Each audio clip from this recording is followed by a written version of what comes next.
C'est une décision qui a le mérite de couper l'herbe sous les pieds des rumeurs de reprise du dialogue sur les réformes et qui va certainement donner du grain à moudre aux légions des sceptiques ainsi qu'aux détracteurs de Togo Telecom 2. Le gouvernement a décidé, en Conseil des ministres ce jeudi 12 juin, de transmettre à l'Assemblée nationale sous forme de projet de loi les positions et propositions formulées par les parties prenantes aux discussions qui se sont tenues du 19 mai au 3 juin dernier. Une décision lourde de sens et qui permet d'ores et déjà de tirer deux leçons fondamentales. 1. Elle consacre l'échec du 25e dialogue intertogolais et enterre toute idée de reprise, parce que n'étant pas parvenue à des résolutions consensuelles. 2.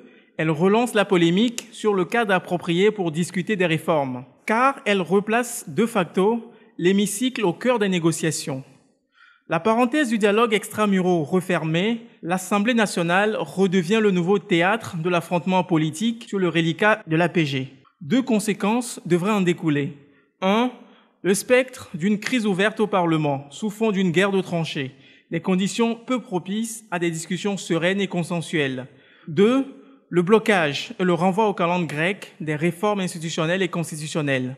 S'il faut redouter le blocage parce que ni la majorité parlementaire, ni les deux blocs de l'opposition ne réunissent la majorité qualifiée des 4/5 nécessaires pour faire passer une éventuelle modification de la loi fondamentale, en revanche, le renvoi au calendrier grec fait l'affaire des partisans du statu quo actuel.